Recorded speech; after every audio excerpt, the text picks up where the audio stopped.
Hey there, thanks for stopping by my little channel. As you'll be able to tell from the thumbnail and the title of the video, I was recently involved in a crash while participating in the Around the Bay cycling event in Melbourne, which resulted in me breaking my collarbone.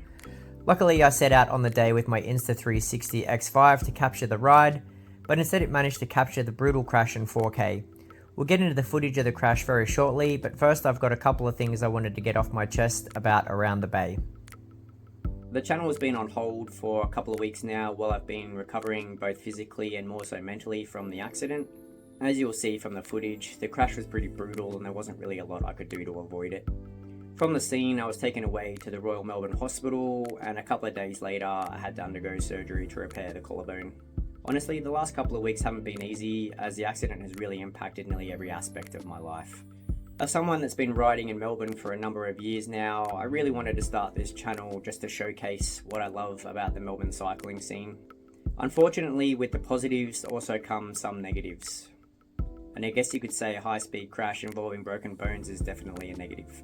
The whole point of today's video is realistically to give anybody that's considering doing the Around the Bay ride a bit of an insight into what I feel are the bad aspects of it, and again why I just won't bother doing that ride ever again.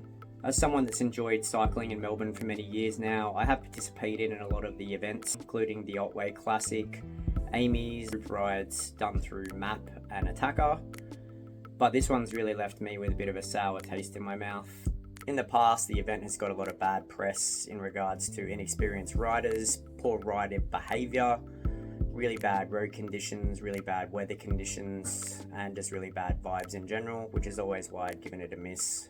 It just really wasn't something I was into. For some reason this year I just decided that it was something I wanted to give a try, and really turned out to be a bad idea. Sure, the day had something to do with it.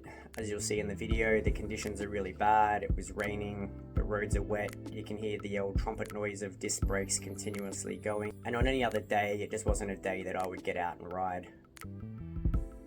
One of the bigger problems I have with the event is the fact that you pay a pretty decent amount of money to go in and ride the event. When you look back on it objectively, you could say, well, I shouldn't have gone. The conditions were bad, it was raining. At the end of the day, you don't want to lose the $350 odd that you spent in signing up to do the ride. But then something like this happens, and I think at the moment I'm out of pocket probably somewhere between $4 and $5 grand, and that's without having my bike assessed. Guys at Bicycle Network, probably should step your game up, considering all of us guys have paid good money to be here. But one thing I would probably say is if you're going to do a 210 kilometer cycling event, probably don't pick this one. So I guess that's problem number one I have with the event, but realistically that comes down to every rider. Although I only made it a very short 12Ks into the ride, I did see a lot of poor riding behaviour and just inexperienced manoeuvres. As anybody experienced with cycling would know, you are actually putting a lot of trust in the people in front of you to be able to call out and ride accordingly. Safety and well-being is heavily reliant on what they're doing in front of you. Leaving in wave one, I thought this would give me some sort of protection from a lot of the inexperienced riders that I'd heard about in the past. Sadly, I seemed mistaken on that account. Ultimately, I think this inexperience is what resulted in the crash that I was involved in. And then in subsequent investigations online, I really saw a lot of this sentiment echoed from other people that participated and made it the full way. I also think there's a little bit of responsibility that needs to be taken from the ride organisers in regards to the way that the ride's structured. The biggest problem is people getting to this first ferry that leaves from Queenscliff to get to Sorrento. The first one of these ferries leaves at 9 o'clock and the next one's not till 10 o'clock. What this does is force a lot of people to ride at speeds that they're maybe not used to or capable of maintaining to try and get to that first ferry at 9 o'clock. I know I have one pretty major reason for thinking that the day was off, but something just didn't feel right about Around the Bay.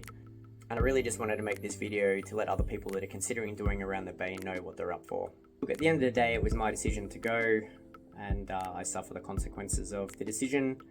But realistically, I just want people to be aware of the fact that a lot of inexperienced people who turn up to these rides don't necessarily know what they're doing, and your safety and well-being are in their hands. If people considering Around the Bay take one thing away from this video, it's just be very careful about the event itself and getting on the wheel of people that you don't know and aren't necessarily sure of their riding abilities. I'd really hate for someone to end up in the same condition that I did. So as promised from the start of the video, let's get into the action, including my crash traveling at 60 kilometers per hour. We are about to begin. To go! Yes, we want to channel that energy that Lee gave us this morning. 9, 8, 7, 1. Have a great day out there. See you, Tom. See you, Lee. Bang, bang. Have an excellent ride, everyone. Wow, Lee. Almost 2,000 riders on the classic ride. You're out there with company. Take care of it. 2,000 riders on the classic ride. You're out there with company. Take care of each other. That is good vibes. Thumbs up, absolutely. Take care. Look at who's in front of you as we're beginning our 220 kilometers. Every single around the bay. Shout out to Phil as well. He's somewhere in this 220 classic. That is good vibes. Thumbs up, absolutely.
They were straight off the grid, so